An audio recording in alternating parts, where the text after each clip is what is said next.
You're tuning into Black and White Sports on YouTube. The no-holds-barred truth on sports. The main event starts now. I've been telling you guys, I cannot wait for the 2028 Summer Olympics. We're a little over 2.5 plus years away from that. Now, President Trump is in office, and he has said that he will not grant any visas to any male that wants to dupe the system and participate in women's events at the LA Olympics. We've seen governing bodies, folks, that have said we're not going to allow males to invade female sports anymore. The culture is changing, folks. Changing. Up until this point, it's just been the governing bodies, not necessarily the Olympic Committee, namely the IOC. But the Olympic Committee has a new sheriff in town. And this woman, former Olympian, is not down with what has happened at the past several Olympics, folks. We did many videos. We're going to cover the 2028 Olympics a lot.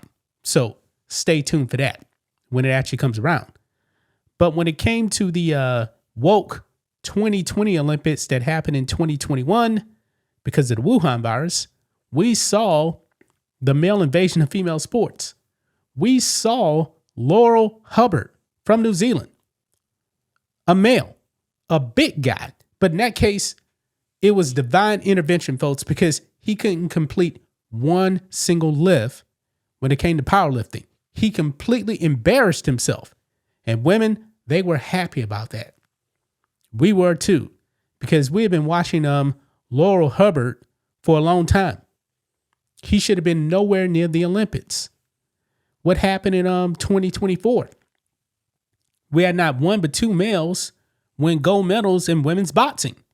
Now, in that case right there, it was the DSD thing, which essentially means, guys, that both Ling Yuting and Iman Khalif, they're 100% male, except their sex organs develop a bit differently.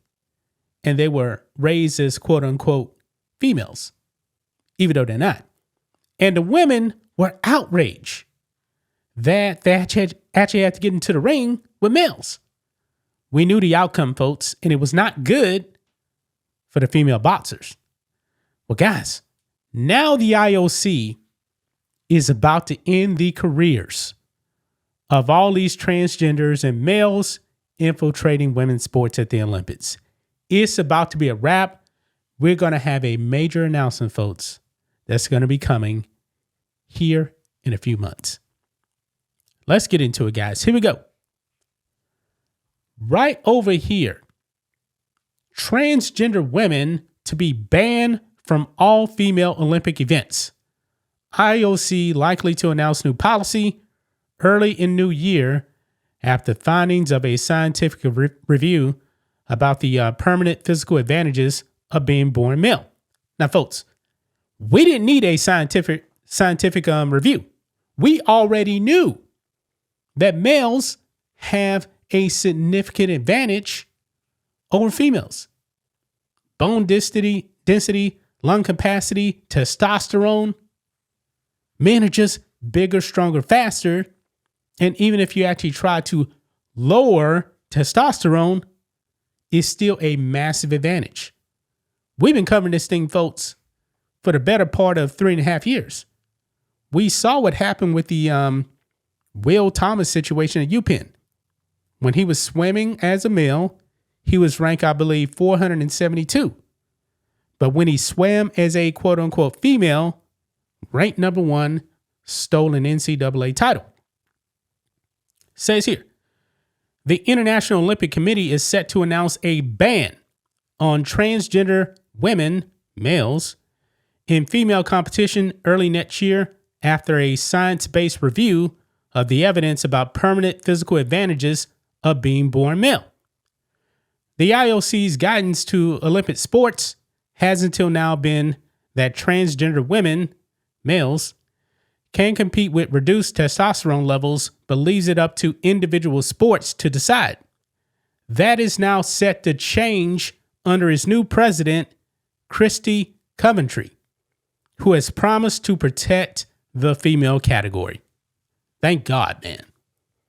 The committee's medical and scientific director, Dr. Jane Thornton, last week presented to IOC members at a meeting in Lausanne the initial findings of a science-based review into the issues of transgender athletes and athletes with differences of sexual development, DSD, competing in female sports. That's like Iman Khalif and Ling Yu-Ting. Sources said the presentation by Thornton, a Canadian former Olympic rower, stated that scientific evidence showed there were physical advantages to being born male, and that remained with athletes, including those who had taken treatment to reduce testosterone levels. Quote, "It was a very scientific, factual, and unemotional presentation, which quite clearly laid out the evidence," one source said. Another IOC insider said there had been hugely positive feedback from IOC members about the presentation. I believe we actually heard something similar months ago when I actually covered a story about her taking over as the president. Anyway, it is understood the IOC is likely to announce its new policy early in the new year, possibly around the IOC session at the Milan Cortina Winter Olympics in early February. Okay, so that's like 3 months away. Some work remains to be done to ensure the new policy is legally watertight. Until now, the IOC's policy has been based on recommendations and guidance to sports rather than actually being part of its eligibility rules. Some sports, such as athletes in swimming, have already brought in a ban on athletes who have been through male puberty, taking part in female competition, but others, including football, have not. Folks, I know that during the 2028 Olympics, I know that NFL players probably will be participating in flag football. Boy, that'll be something, man, if there's actually a transgender that actually sneaks into that. They can get seriously hurt, man, playing against NFL players. Just throwing it out there, man. And it does say here the new policy is also likely to cover DSD athletes who were raised as girls from birth, but have male chromosomes and male levels of testosterone. That's because they're actually males. Boy, this is great news.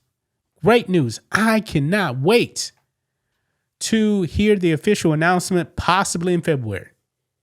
This is going to end the careers of the trans griff in the Olympics. It's going to be over with. Over with, folks. I cannot wait to see this. I really cannot wait to hear this announcement. They already, especially if they were foreigners trying to get into the country, they won't get visas. And a lot of these governing bodies have said, nah, we're not going to allow this invasion of female sports to continue. So now it looks like the IOC is putting the final nail in the coffin of the trans invasion of women's sports in the Olympics. It is over. That's just my thoughts on this. What do you guys think of this? Black and white sports fans, let us know what you think about all this in the comments.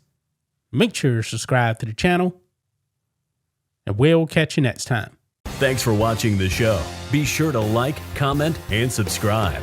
Be sure to tune in next time on Black and White Sports.